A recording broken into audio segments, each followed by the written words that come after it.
So we've started, we're recording. Okay, thanks very much. Good morning, everyone. Welcome. We've just opened the doors, allowing people in, so bear with us if you would.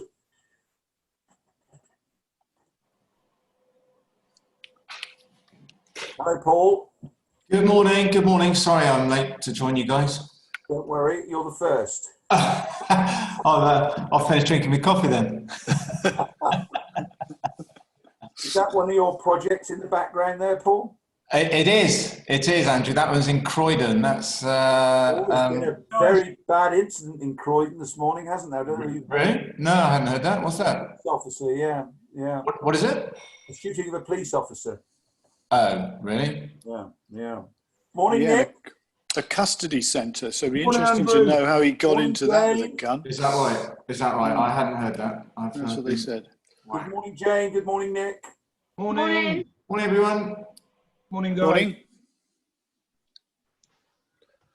What were you saying then, Andrew? Somebody's been shot?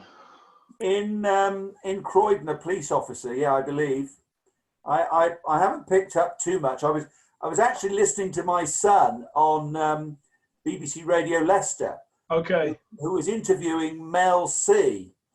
And it was just before the news, so I kept it on, and this was the headline news, you see. So it's been reported as a custody centre, and someone entered the custody centre with a gun. God. It says he shot a policeman. The policeman's dead. Then he took it on himself. It's reported. Okay. So we'll find out more later, no doubt. But it was in the middle of the night, I think, or early morning. Early morning, yeah. Wow, that's terrible. That is. Yeah. So we're waiting for our guest from the northeast, Mark Thompson. But it's not 12 o'clock yet, and we've got people coming in all the time. So we'll give it another couple of 3 minutes, I think, before we make a start. Okie doke. How many are we expecting on there, Andrew? About 50, Howard, I think. Yeah, it's about 50, but I think, normal things, if we get 40, we'll have done well. Okay. You get anywhere between about 75 and 80% of people who register actually come on the event. I guess it's easy to turn up for, but equally easy to cancel. Indeed, yeah. Indeed.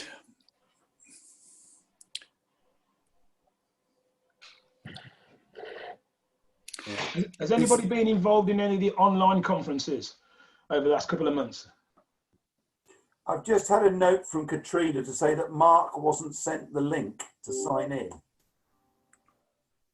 I don't believe that, but we'll send him one. We're going to send you one now, Mark, if you're...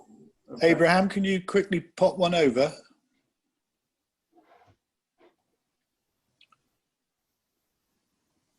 What was that question, Nick? Sorry?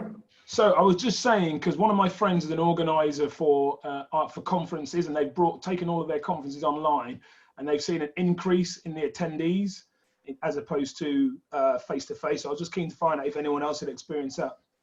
I was in an online conference with Building Magazine on Wednesday with our new Time for Timber campaign, and we had well over 300 people, about 350 people. Wow. So, yeah. Mark's just been sent the link. So Mark will be joining us very shortly. But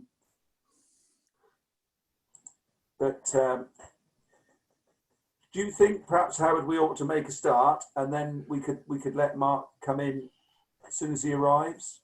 I think Katrina is trying to, she's saying, can you hear me? I can hear you. So do you want me to bring Katrina in at all? If you like, yeah, by all means, bring Katrina in. Oh, I've got her here twice. I wonder which one this is. We've got people coming in all the time, signing in. So, yeah, let's bring Katrina in. Katrina, I've opened your ability to speak on one. You're signed in twice. Hello. Hello. Hello. Can you hear me? Sorry, can you hear me okay? It's Mark. Oh, it's Mark. not Oh, you're... Sorry, I could hear you all talking there, saying I wasn't getting in, but I've obviously been sent Katrina's link for some Yeah, reason. Anyway, I'm here. I'm here. If you put your camera on, at the moment we've got Yeah. a photograph of Katrina making a jump. So where it Morning, says everybody. Katrina, actually that should read Mark. Yeah, we'll get used to it. Okay, well, it's now 2 minutes past midday, so I think it's probably appropriate that we make a start. So if I may just say good afternoon to everybody and thank you for joining us on this Friday lunchtime.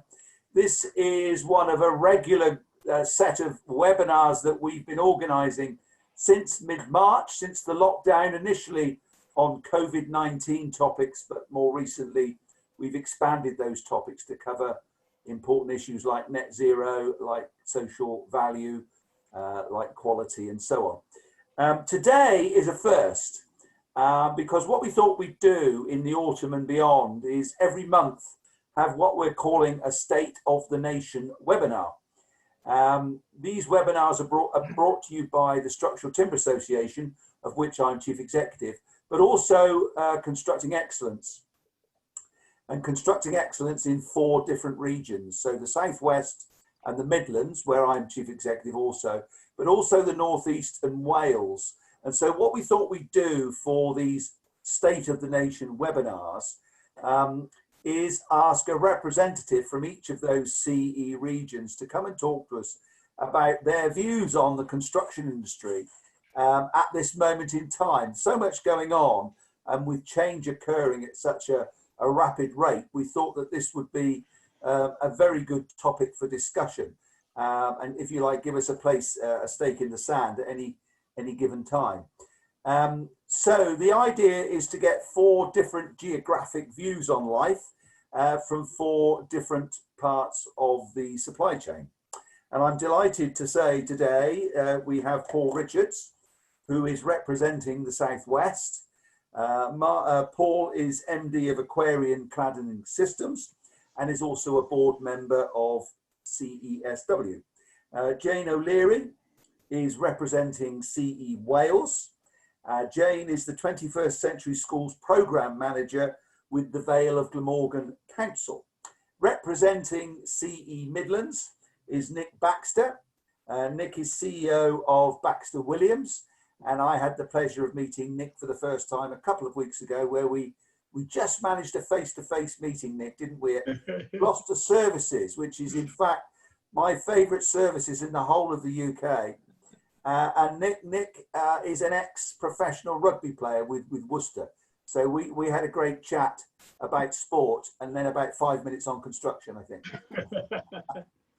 And last but by not means least, I'm glad now, Mark, you've changed the name on the screen.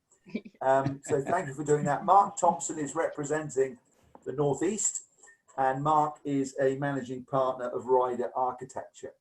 So that's our 4 panelists. As always, I'd like to thank the team at Leaders Meets for hosting this event. But that's enough from me. We're going to set the ball rolling by asking our 4 guests to just give us a bit of an update from their perspective, and then we're going to open up to the floor and ask you to provide questions for our panelists to answer. So shall we go ladies first, Jane? I am old-fashioned. Okay. That's no problem. Okay, so we'll start with you. The Welsh perspective, please, Jane. Will do. So thank you very much for inviting me along today. As you said, I lead the 21st Century Schools team for the Vale of Glamorgan Council. So mine's very much coming from a local authority viewpoint. I sit on CE's board. I'm also chair of SUSCAT board, our procurement board in South Wales. And as of next month, I'm chair of CLAW, which is the consortium of local authorities across Wales. So hopefully it'll give you a bit of a Welsh perspective. Obviously, it's been a really interesting 6 months from a local authority viewpoint and from a construction viewpoint. Very early on, we made the decision we wanted to try and keep all our sites open. So I've got a number of school projects that are being delivered by major contractors. And we worked really hard with the guidance that we had in place from the Construction Leadership Council to make sure they were safe sites. And that was the key bit. But also, what's really important is through the social value side, that for a lot of these guys, that's the only way they were going to get paid if they were actually on site. So it was really important that we tried to stay open. We had quite a lot of criticism for that as well, which was interesting from Twitter, social media. Obviously, we're meant to be in a lockdown. How can you be open? So that was all a different side that I had to deal with politicians, with councillors, as well as with the general public. And I think that was very much a mixed view across Wales. So we had some sites that were staying open. Some authorities made the decision to close all sites down. So it was a real mixed bag, as much as the UK, I think, with whether sites were open or closed. I think there's been some really good news stories. I was on a call with CE earlier today with the Nightingale hospitals, and that's really proved how construction, when it really needs to, can pull together, can be really collaborative and deliver all the things that we try to do in our everyday job and we've tried to do for goodness how many years, but really does prove that we can do it. And they were delivered across the UK. We obviously had some delivered here in Wales. And I think we really need to pick up on the lessons learned of those, and what from that can we bring back into what we're doing as our everyday construction projects. I think the challenges going forward in Wales are that a lot of clients have been put onto COVID jobs. So I think a lot of projects have probably stalled, and that's absolutely key for the industry, is the pipeline. Unless we've got a good pipeline going forward, whether that's for our designers, whether that's for the contractors, that's key. And that's the bit that I'm really worried about, because from a local authority viewpoint, lots of people have been moved on to COVID jobs, so their day jobs are different. But without that getting back into some sense of normality, then that pipeline won't be there. So that's something working really hard with the frameworks across Wales to work with our clients to make sure that we get those projects coming through to feed everybody going forward. And I think that's something that we'll really need to watch over the coming months. Otherwise, we might be okay for work in the short term, but as we all know, then we have that dip off, and that's when we lose people from our industry and don't get them back in. So that's a bit of a brief update of where we are. Looked at lots of other things. We've worked with contractors. We've developed an app for schools around COVID, because construction was in the lead of what it was doing around COVID. So we worked with ISG and developed an app for all our schools to use, which has been put across the UK. We worked with the contractors and did a lot of online learning tools, because we weren't doing the face-to-face things that we usually did. So they've all gone to learning portals to help the schools. We put together COVID packs that went out to every school. So I've got 60 schools that I look after to help them with one-way systems. And we're still managing all the PPE for all of the schools. So still got a COVID job, as well as trying to deliver our schools programmes going forward. So thank you. Thank you, Jane. A great start. Particularly interesting to hear that you were using the CLC Roadmap to Recovery site operating procedures. I would certainly concur with you that during the last 6 months, I think we've learnt a lot about how the UK construction industry could and should come together. I've never seen the UK construction industry more integrated as I have done in the last 6 months, and that's in 40 plus years. And certainly, as you say, the Nightingale Hospital is a great example of that actually in action. I've got a question for you, but I'm going to leave that till later when we get to Q&A. I'm going to take the next speaker now. So for no particular reason, I thought we'd go in alphabetical order. So Nick, I'm going to ask you on next. Do you mind? No, not at all. Nick Baxter. Nick's going to represent the Midlands with his view on life. So over to you, Nick. Excellent. All right. Thank you very much. And first of all, thanks very much for the invite. It's a real pleasure to join. I'm a new member of Construction Excellence, and I run a business called Baxter Williams. We've operated within the construction space for just under 4 years now. And we operate from trades and labour, production, construction, white collar back office roles, and also exec. So I suspect the difference between my business and a normal recruitment business is, you mentioned earlier, Andrew, that I'm ex-professional rugby player. I've got a real passion for creating high-performing teams, and so beyond recruitment, I've got an employee engagement arm of my business which helps create high-performing and engaged teams. alongside team building. So I'll give you a perspective from a recruitment and a team perspective, I suspect. So in terms of some of the real challenges, the challenges in the Midlands, and we probably mirror the rest of the country, is the fact that the pipeline, as Jane said, is really killing everyone right now. Everything is either on hold or restricted, or there are less people on site. So from a recruitment perspective, we've got there's a big issue around getting people back into roles. I suspect the good thing is that it's a great time to recruit. So for anyone that is recruiting at the moment, and we're probably down about 60%, anyone that is recruiting, they are finding that where we had a skills gap 6 months ago, there is some quality in the marketplace. We do find that probably the next level underneath, there is a real conglomerate of people trying to fight, and it's a really competitive space for those roles. But what we are finding as a real success in recruitment is that IT has really enabled us to kind of keep the cogs going in industry. So where we've been really restrictive on getting interviews to happen face-to-face, or we've been able to take job meetings, everybody has really lived on the Zoom era, has been absolutely fantastic in making sure that we've been able to still go through a process. In terms of some of the key challenges, before obviously COVID, Brexit was a real issue, and what we're finding is that between the breadths of what's going on with COVID, we're still kind of fighting the Brexit situation, and we're finding that there's a whole host of people have actually returned back home from other EU member states, and we feel that, you know, when the market does turn, and we're hoping that does turn in the middle of next year, we're probably going to go back to a situation where we've probably got a skill shortage again. But in terms of what's going on in the Midlands, I don't think there's a difference from a recruitment perspective with what's going on in the Midlands and what's going on with the rest of the country. I think the challenge is around getting sites completed, because we obviously look after civils and construction alongside house building, is making sure that we're able to get sites completed and make sure that people are able to kind of finish things as per SLAs and as per the requirements. Some of the real successes we've seen is that people have been, had some sectors that have really done very well through this. Modular has still been going very well. Infrastructure has still been completed. And the big one really has been around logistics and sheds. So wherever any organisations that are constructing around logistics and sheds and warehouses, we've seen a massive increase. And to kind of caveat what Jane was saying, and also yourself, Andrew, we fulfilled a number of fire door carpenters for a number of the Nightingale hospitals, and that level of collaboration is something we've never ever seen, and I think there's some lessons to be taken from that in terms of partnering and moving things forwards efficiently and quickly moving forwards.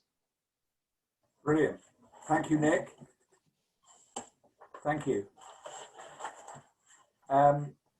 Is it me that's frozen, or is it you, Nick?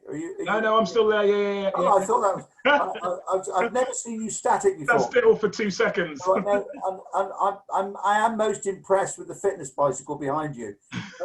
Most people go for bookcases, but you've gone with the fitness bike, which is brilliant.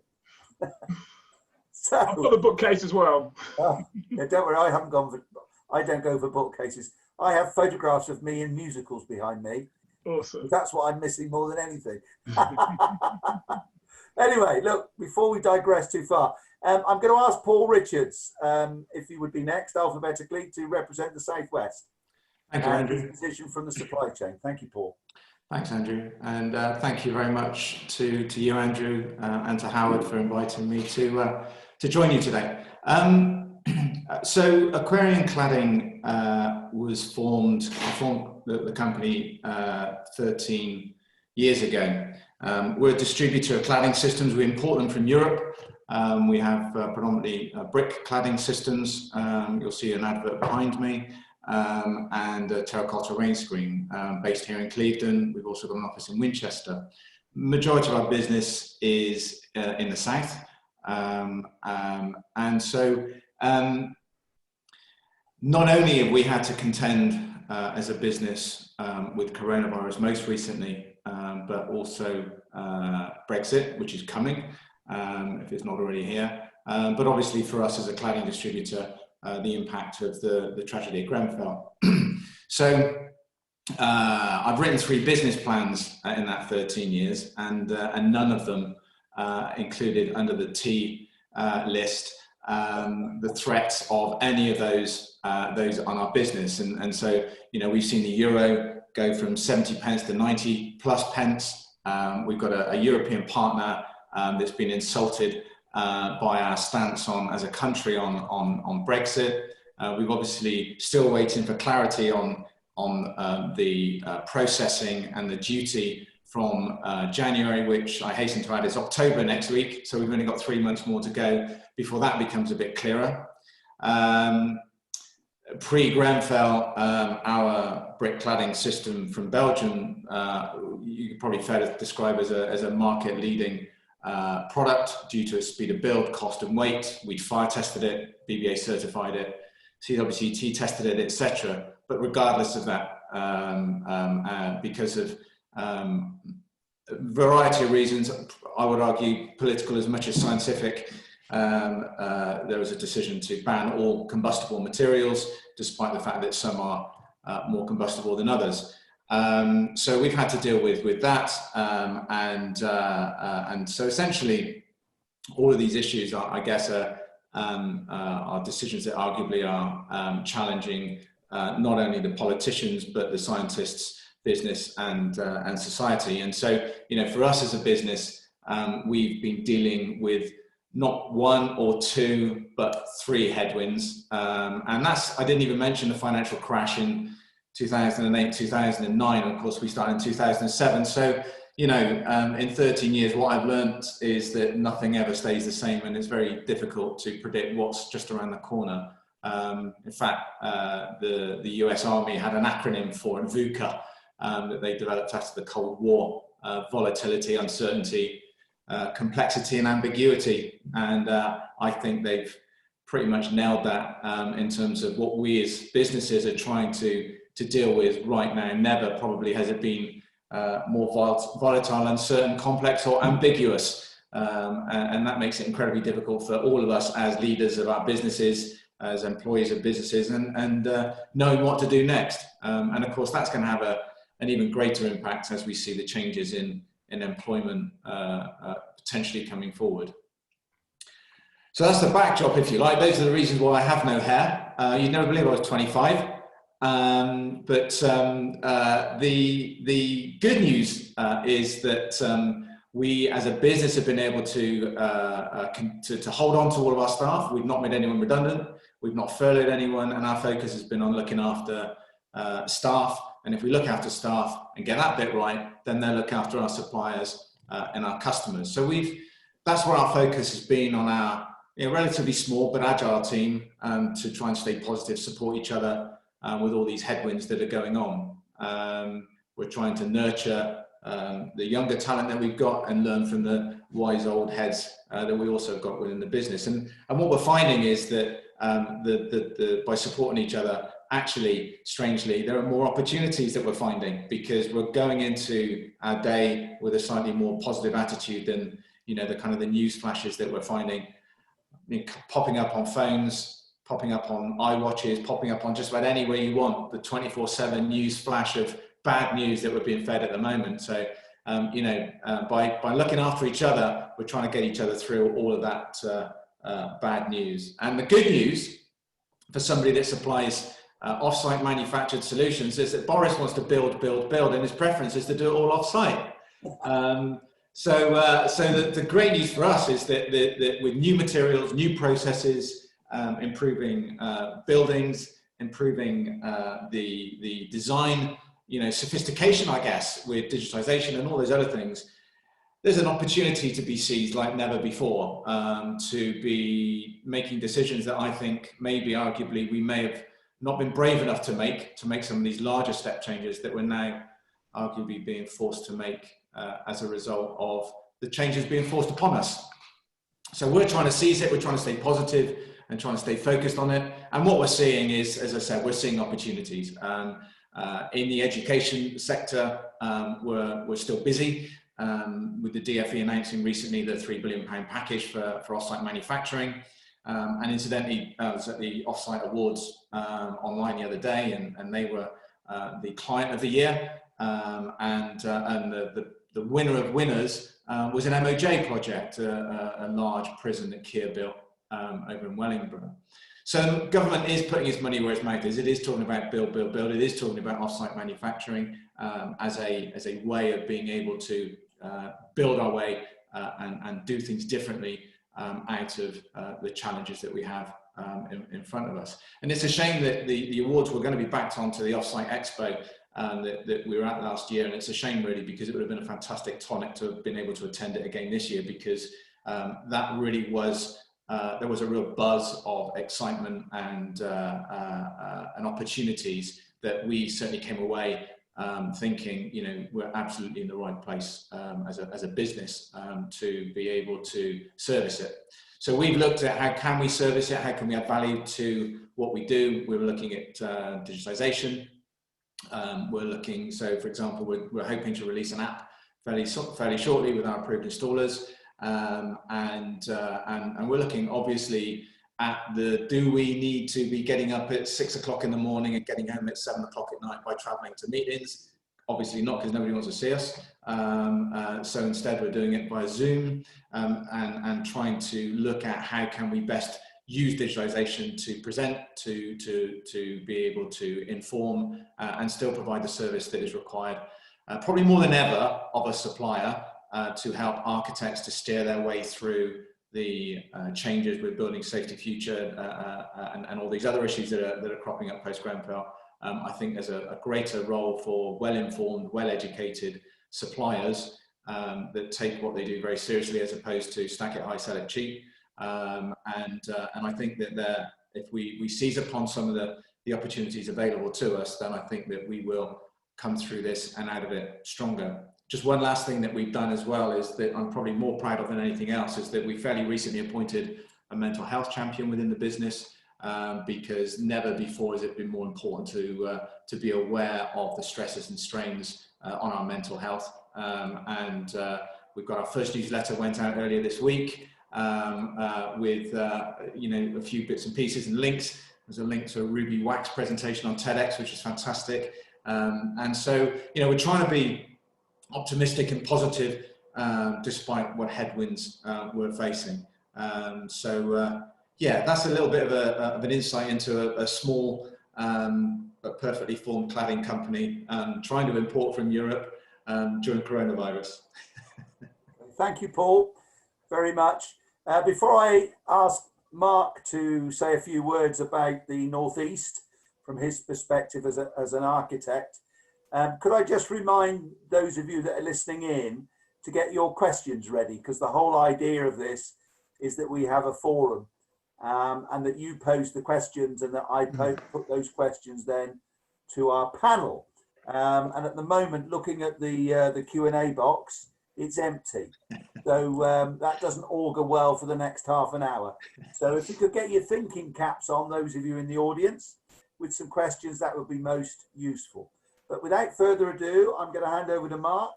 Mark is the managing partner of Ryder Architecture in the Northeast, and he's going to give us a view of life in the world of architecture in the Northeast during COVID-19 and beyond. So if we could change from Paul to Mark, Howard, that would be super. Thank you. Hi, afternoon everybody, and thanks for the invite. Yeah, we're based in Newcastle, but we've got offices around the UK, and I'm delighted to say that we're actually recruiting at the moment. So despite what you might be reading in the press about lots of layoffs, we're in the process in this current 6-week period. We'll be to the middle of October taking on about 30 additional people. That's in response, obviously, to growing workload, predominantly in residential, which it amazes me that the rent sector continues to move forward, but also in healthcare as well. So some of Boris's money being spent. I think there's a lot of what's already been said is valid within architecture and within the Northeast. Something Andrew said earlier, which has certainly been the case in the Northeast, because for many years I think we've suffered from a parochial approach to local politics, and we've got 12 local authorities became 2 groups when devolution came along. We've got a LEP of 7, and that's within it got 2 combined authorities of a 3 and a 4 within the 7, which has been very difficult to navigate at times. But the COVID crisis has brought them all together, and they've been working extremely well collaboratively for the region. And it's great to see, and hopefully that newfound sense of trust will stand us in good stead going forward. So really excited about what that might bring. Also in terms of collaboration, I joined the LEP board 4 or 5 years ago, and one of the things was to fly the flag for construction, but there was a question asked, well, who do we talk to? Because it is so fragmented. You've got all of the different professional bodies, disciplines, trade bodies, and all the rest of it. And what we've done up here in the Northeast is come together as, at the minute, the working title is called One Voice for Construction. It involves all people from all disciplines, companies from all disciplines, as the voice for the region. We're heavily involved within that group, within the Northeast England Climate Coalition, which again is pulling on private and public sector input to have a consistent approach to climate change. If you look at many local authority websites, they'll have a statement on climate and what they're aiming to do, and it's very rare that 2 neighbouring authorities have the same goal. Obviously, climate doesn't recognise local authority boundaries, so it's a bit mad that that's the case. So we're involved with that. So that's one initiative, the Climate Coalition. It's really exciting that we're leading the way, not just as Ryder, but as an organisation, as One Voice, heavily driving that forward. And something else which is a passion of mine is education within the industry. Getting money into real jobs, if I can say that, is difficult, and the government come along with things like Kickstart, which I'm sure a lot of you have come across this Kickstart scheme recently, which essentially it provides funding for 6 months, but only for 24 hours a week, and it's difficult to see how that could could work really in the situation where we need far more, longer term funding rather than just 6 months. And I think what we're keen to do, and what we've been doing, again, with a consortium we put together a few years ago, we've got a scheme called Plan B, and there's £2 million of private sector funding gone into that from businesses around the Newcastle region, no public sector funding at all. And we're still struggling to get any kind of grant to match that and respect that. And it's a scheme that's been recognised in different regions of the country now, and other areas wanting to take it forward. And it's been seen as a beacon of best practice. It's won awards. And basically what happens is the students come in at A levels, it's for professionals in the industry, and they spend 4 months with a contractor, with an engineer, with various different disciplines, and every 4 months they rotate around a different company. They do that for 2 years, and then they get advanced entry into a degree. And all of the students, there's usually 16 or so, 14 to 16 a year, have gone on the vast majority, except those who've dropped out for one reason or another. And it really is less than a handful over the 4 years it's been going, have gone into meaningful jobs and doing very well in the industry, which is great. The final thing I was going to touch on was International Centre for Connected Construction, which is an initiative that again was a partnership between Northumbria University, Newcastle University, and the industry generally in the UK, in the Northeast, and it's now reached out to other parts of the UK and overseas. And it's building on the businesses in the region with a particular interest in, well, it started as BIM, but it's gone far beyond just building information modelling now into all aspects of digital. And there's actually a session going on today, online conference, about the work that the International Centre is going to be doing and building on initiatives that are in Cambridge and elsewhere in terms of how we can, I think, as Paul was saying there, make most use of the digital aspects that are coming out of business within the construction industry. So there's 4 themes, and lots of the background to COVID, to Brexit, I think, they're just as relevant don't know if anybody saw the BBC news last night. The North East featured us with a we stand to lose most by no deal Brexit because of all the exporting, the companies that are based here that rely heavily on exports. So that is a concern. But I think as a region, we're in a strong place, very upbeat, and I think don't share all of the doom and gloom that we tend to see on the mainstream media at the minute. Okay, thank you very much, Mark. Thank you for that. I'm pleased to say we've got some questions coming in. Howard, could you put us all back on screen in equal measure? A bit like online question time. If you could do that, Howard, that would be great. I'm going to pose some of the questions and maybe get our panelists to give their views. The first question comes from Chris M. From a client-side viewpoint, have you experienced contractors claiming for additional costs during lockdown, and for what?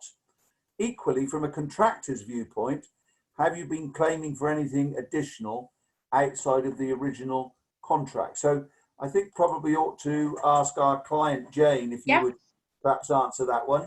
Yeah, so yes, we have. A lot of it will depend on the form of contract and what clauses they can claim, and obviously when the contract was set up. So speaking personally of my project, so 2 of those were NEC option A projects, and in Wales we're slightly different to England, because obviously the 2 metre rule was a change in law. Therefore, under the contract, a change in law is a compensation event in which they can have time and money. So that's one element we've had to look at, and the consequence of that has been trying to think outside the box. So we need bigger canteen areas, obviously, to put in social distancing. Does that have to be a formal canteen? Can we do that differently? So while the schools were empty, we're using school canteens to save bringing extra canteens in. We've brought in large tented structures, which are cheaper than bringing in a porta cabin. So a lot of that has been about working really closely with the contractors to see, where there's claims. But some of them are obvious claims. We've got much higher cleaning on site, and that's a really valid cost. So I think, for me, it shows how we can collaborate, because it's not just about a contractor coming in with a large compensation event, but it's sitting down, talking about it sensibly. I want the sites to be safe. I want then the subcontractors to come and work on my sites because they're safe. So if that means we need to have additional labourers on site that are there to maintain social distancing, if we've got extra cleaners, then I think we've all got to take the stance that yes, there is going to be an increased cost in that, but it is about being sensible and fair from both sides.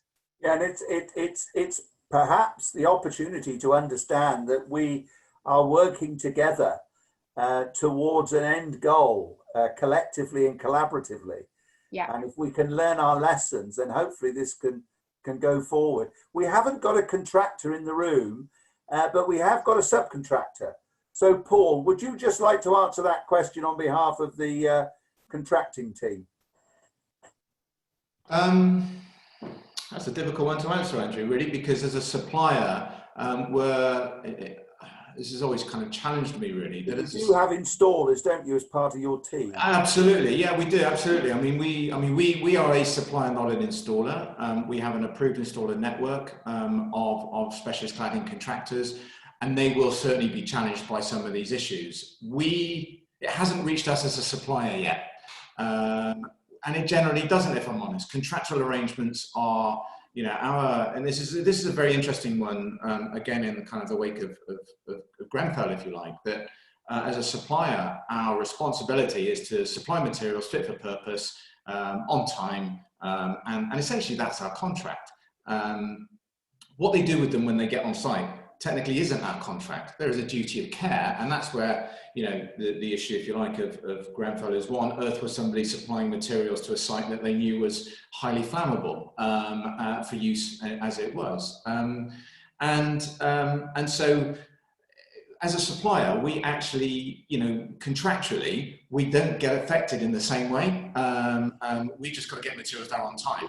Do you not think morally, Paul, that what Grenfell has shown us, and now the conditions that we're currently undergoing, do you not think this shines a light on the fact that this departmentalization of the supply chain through the contracts and through our, if you like, traditional way of operating has to cease?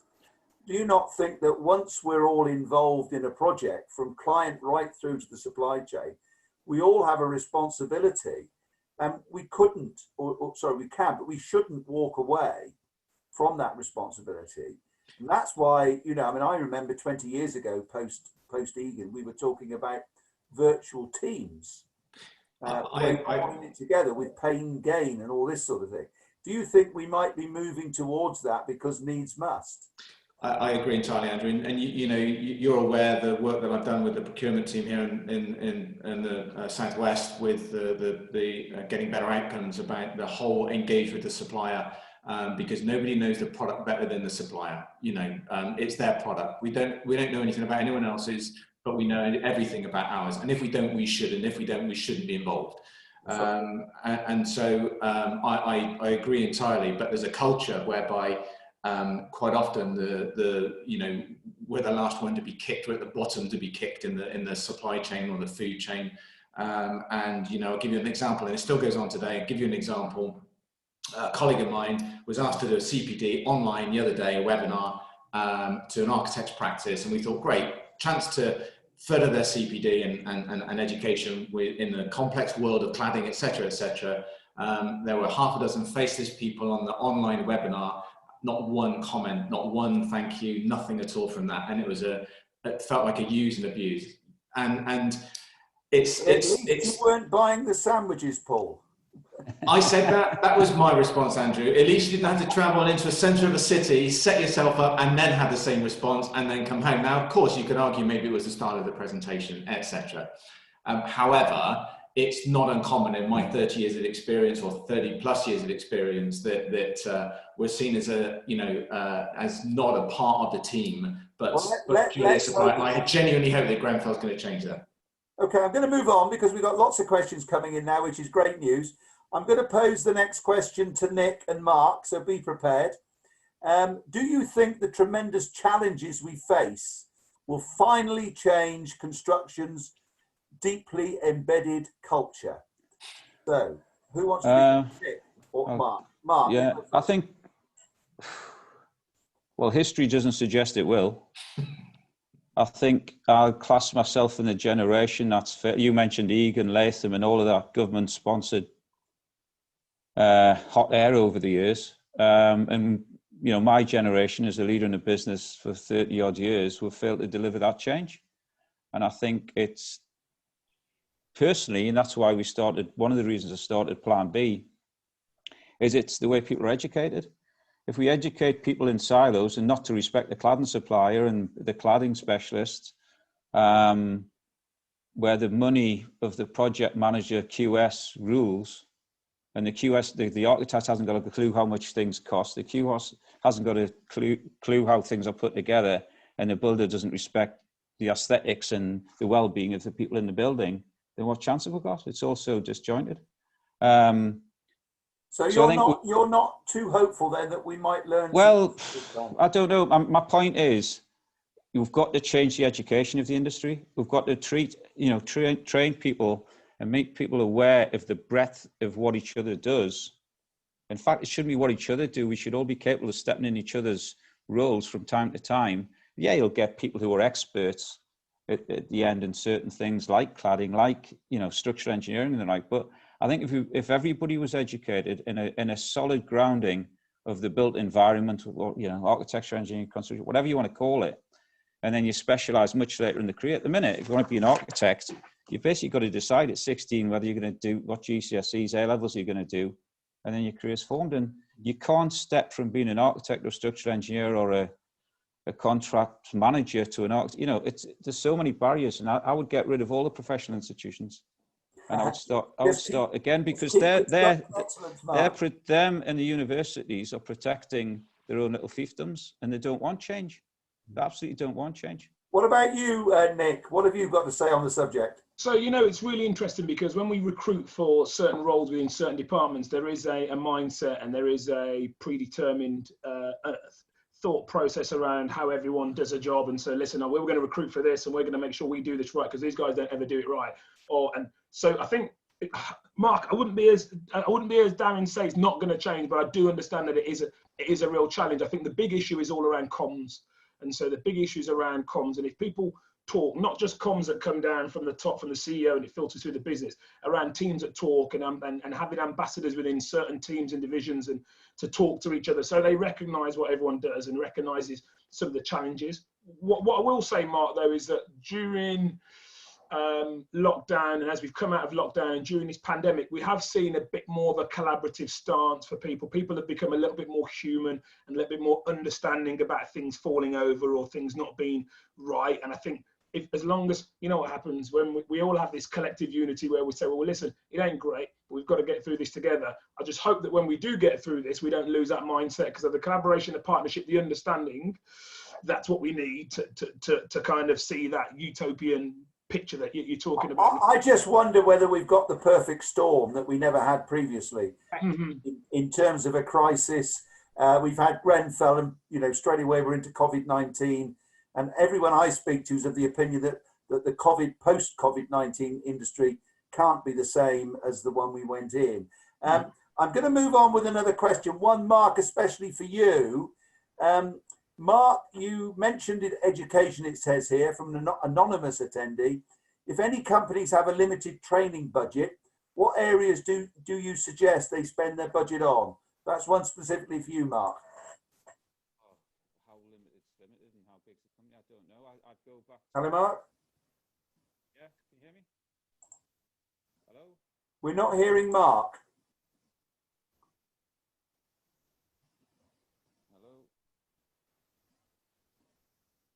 We can hear him, but it's very muffled.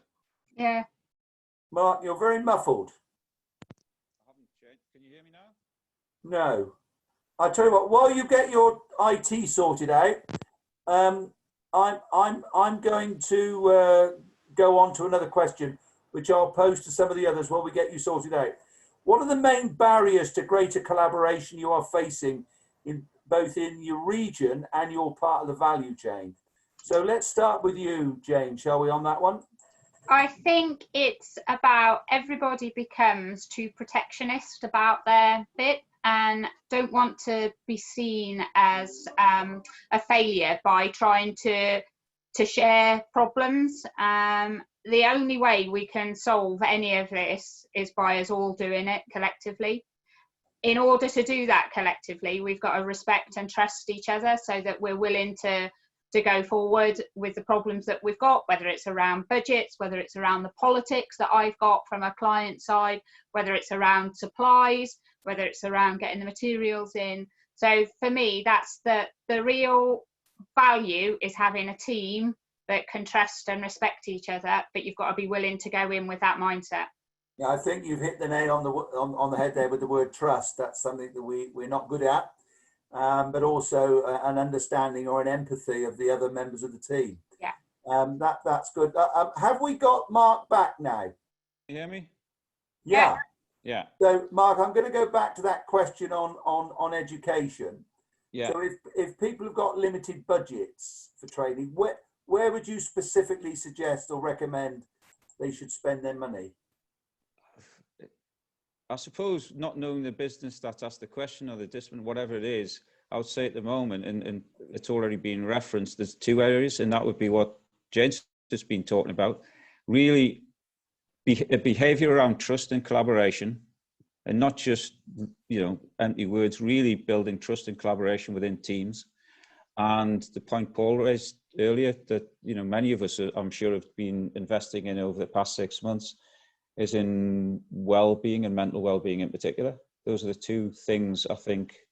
So let me skills and everything you take for granted, those are things more behavioural within the industry. Let me pose an aligned question to that then, Mark, because 10 years ago, I was instrumental in setting up a diploma in collaboration and integration in construction. which I'm pleased to say I then went on to pass. But it didn't get much traction, because that was a diploma that actually taught people how to collaborate. That was what you gained, a diploma to say you were a collaborative person. You had the skills and knowledge. Do you think that's something that Constructing Excellence should maybe get down off the shelf, brush off, update and offer again, if that's what you're saying is important? I think, yes, it would be interesting to see it, but I think we've got to start the talk about these issues at the education piece, at school, at university or college or whatever. So we shouldn't be bringing people into the industry who've then got to teach to collaborate. It should be part of the selection process. Before we recruit them, is this person collaborative? But I think the way we're trained to don't let the architect, don't let the QS know you want that really, because they'll stop it now and they'll not be value engineered, it'll just be cost cut. That mistrust, because of a lack of awareness that all the disciplines have got of what we do, is that what I think is, it perpetuates that underlying mistrust. Okay. I'm going to ask, while Mark's online here, an aligned question. And a note here again from someone that's anonymous saying, good to see collaboration between the industry and universities in the Northeast. How can we replicate that across other regions? Get us involved and we'll come and sort it out for you. Okay. No, I just think you've got to have an idea. Universities, and apologies if there's any online, but they're very different animals to work with than business. We've got their own metrics and all the rest of it, so it is difficult. But we set a joint venture up it is 10 years ago, celebrating a decade. I think it's this year, next year. BIM Academy with Northumberland University, and it's doing consultancy internationally now, and that's, So may be an opportunity for Katrina in the Northeast to share Definitely. what you're doing with other CE regions. Definitely, yeah. Okay. We'd love to do that. Okay, I've got a question now for Paul. The construction sector, despite Paul's company's commitment, is slow to show any interest as a whole to well-being and mental health issues. Does Paul have a view of why this is? Probably because it's full of blokes. I mean, yeah, so for I think it depends on your exposure to the issue, and I think it comes from leadership. I think that we are a very stoic nation that is taught to stiff upper lip, and generally, I joke, but in seriousness, it is generally a male-dominated industry. And quite often it's considered a sign of weakness. And so I think that there are barriers to break down. The good news is we're talking about it, and I think the barriers are being broken down. I think in my career, 35 odd years, only in the last year or two have I become much more aware of the issues. And I think obviously there's some very public support of the issues, and I think it is finally being recognised that it is an illness, not a choice. The age-old, what have you got to be miserable about? You got all these great things, crack on. A person suffering from some form of mental health issue knows that. Thank you very much, and that only worsens it. It doesn't improve it.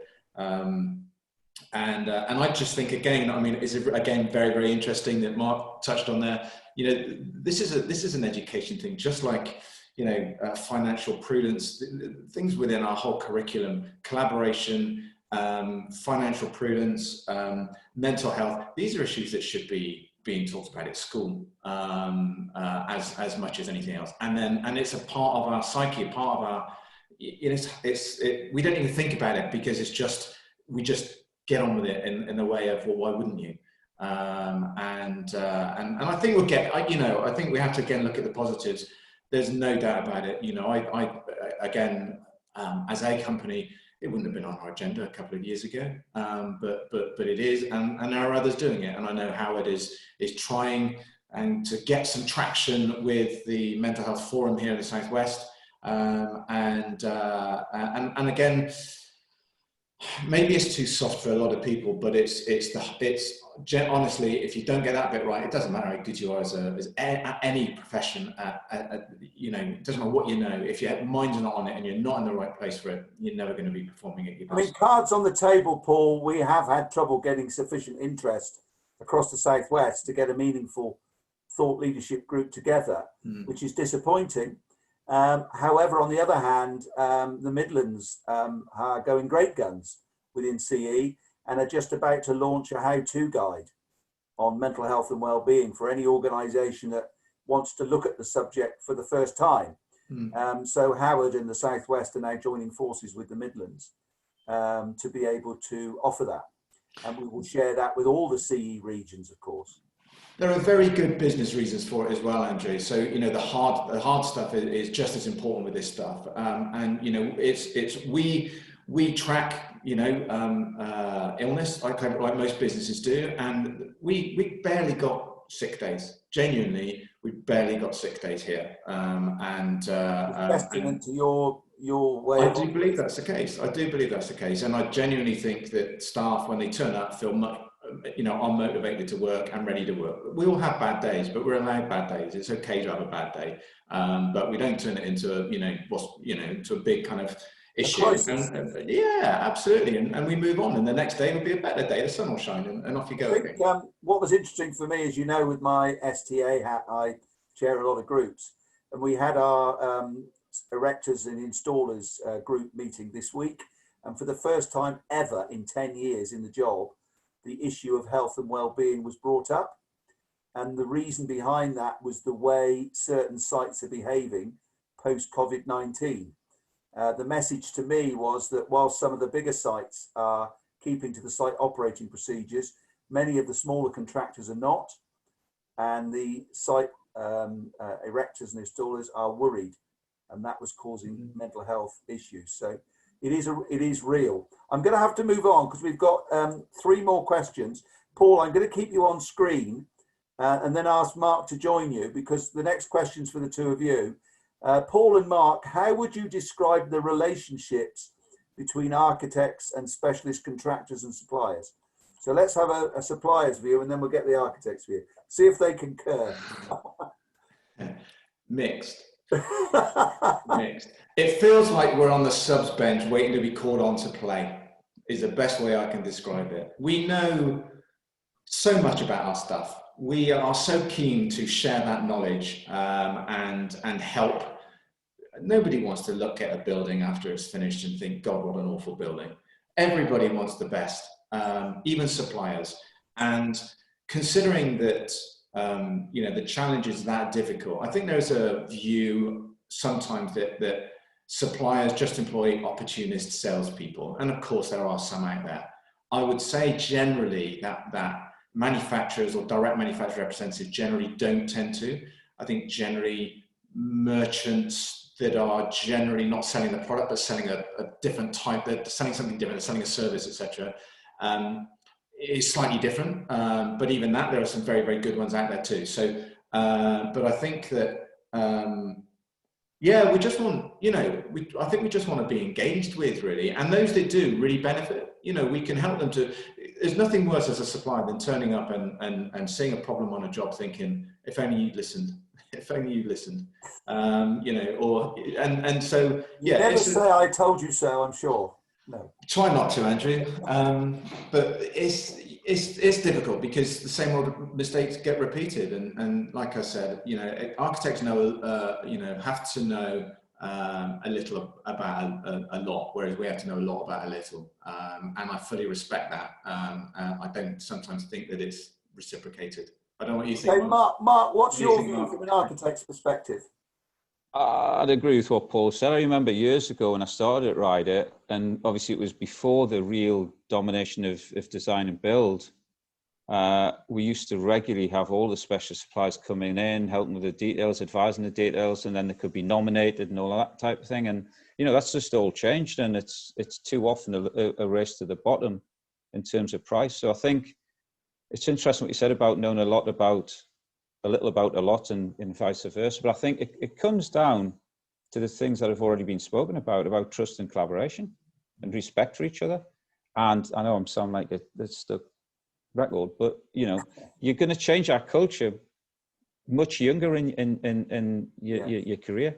And the kids that have come through now, they're sharing everything, probably too much on digitally. They've got no inhibitions about sharing stuff. So if they can share information professionally, that'd be great. That's one of the reasons, of course, Mark, we've got G4C within the constructing family, trying to get the 35 and unders to work together collaboratively so that when they become the leaders of tomorrow, they have that embedded in their DNA.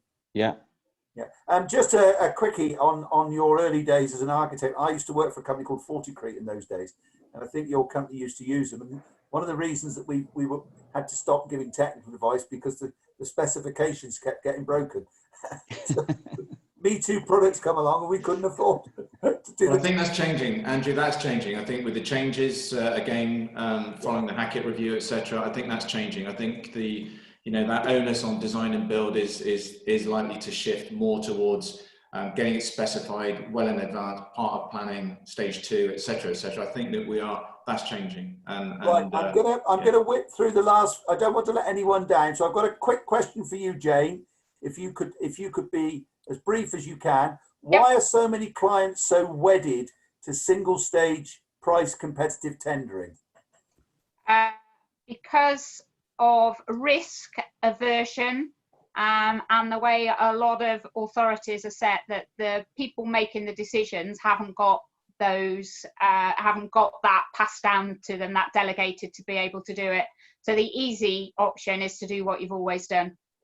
And do you think, again, that's a question of trying to educate these people of a better way? Absolutely, yeah. And to show how much more we can get out of a project through delivering it differently. Okay. I've got just a statement here on the issue of more integrated education. It says here, the University of the West of England had an interprofessional education programme from 1992, which is 2 years before Latham. So well done to UE, flying the flag for the Southwest. Okay, 2 quick questions. In light of some COVID-related claims from contractors, is there a possibility that clients will now tighten up on proposed contract conditions in future opportunities? And Jane, I'm going to keep you on for that one. A quick answer of that. I think we need to think differently about our contract. So we let a contract for 35 million during COVID. We looked at whether we would go for an option C, so we're sharing risk, because it's not fair to put all the risk on a contractor. In the end, we didn't go with an option C, but we put a shared risk in over COVID. So I think clients do need to look differently to enable. It's got to be fair, hasn't it? Contracts have to be fair. Okay, thank you for that. One final question, which is on skills. So Nick, the final question is going to you. The skills shortage that the sector faces has major implications for the short to medium term. How does the sector go about changing this now before it becomes an issue affecting the capability to function and perform effectively? So I'm not sure that we've addressed the skill shortage, quite frankly, because there are less jobs available at the moment. I think longer term, going on particularly on what Mark said and what Paul mentioned and Jane also, it's all around education. You're not going to change anything from a skills perspective until you allow people to understand and respect what everyone does and what value they add in the supply chain. But education is definitely the T levels, which is coming in now. I know we spoke about that briefly at our meeting a couple of weeks ago. It's all around education, but at the moment there isn't a skill shortage. But with what's going on with Brexit, and in the next 6 months, we may find that the skill shortage just become an issue again. Okay, thank you, Nick. It is 1 o'clock, so I'm going to draw this to a close.